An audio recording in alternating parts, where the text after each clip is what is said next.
Bonjour.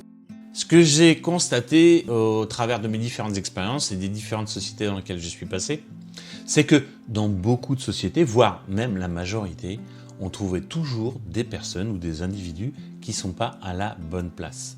Tout simplement parce qu'il y a une pratique qui est la pratique de l'évolution qui n'est pas forcément adaptée aux personnalités des gens. Je m'explique. Vous avez un très bon employé, il fait très bien son travail et pour le remercier, vous le faites grimper, vous lui donnez une promotion. Et là, il devient manager. Sauf que cet employé-là n'a peut-être pas le bon caractère pour être manager. Simplement, il peut être très bien qualifié et faire du très bon travail dans ce qu'il fait, mais manager, c'est pas le même métier. Et c'est le problème souvent qu'on rencontre en France. Alors pourquoi je dis en France? Parce que la méthode des anglo-saxons ne sont pas tout à fait la même.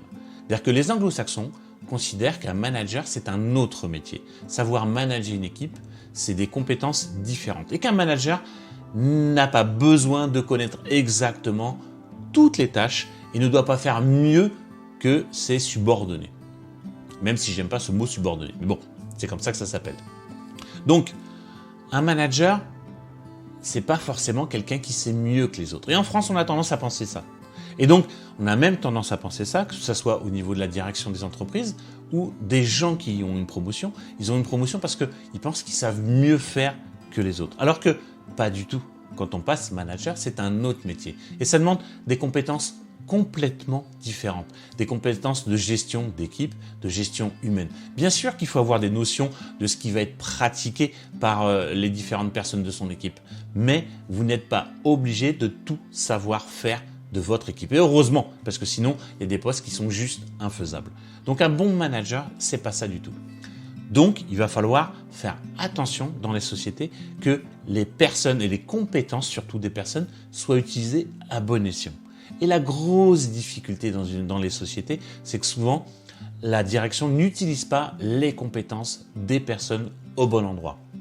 Nous avons tous des compétences différentes. Nous savons tous faire des choses différentes. Et le génie de la société, c'est de pouvoir exploiter ces bonnes compétences au bon poste. Quand je dis exploiter, c'est pas négatif, bien sûr. C'est d'utiliser ces bonnes compétences au bon poste. Et ça, c'est important. C'est important pour la société, pour votre société. C'est aussi important pour les personnes, pour les ressources humaines qui sont là, qui vont effectivement se sentir valorisées dans ce qu'elles savent faire et ne pas se retrouver en échec. Rien de pire qu'une personne qui se trouve en échec par rapport à ce qu'elle doit faire. Donc, faites attention à ça. Les compétences des gens sont à exploiter au bon endroit et aussi au bon moment parce qu'il y a des moments dans la vie où on est prêt à et des moments où on n'est pas prêt à. Donc voilà, j'espère que je vous sensibilise par rapport à ça, que c'est important, tant en tant qu'employé, de savoir dire non par exemple à une promotion qui n'est pas faite pour vous parce que vous n'avez pas les compétences ou elle ne vous intéresse pas, vous ne voulez pas développer ce type de compétences-là, et à la direction, au patron, pour justement pouvoir placer les bonnes personnes au bon endroit avec les bonnes compétences. J'espère que ce tuto va vous aider et je vous dis à bientôt. Au revoir.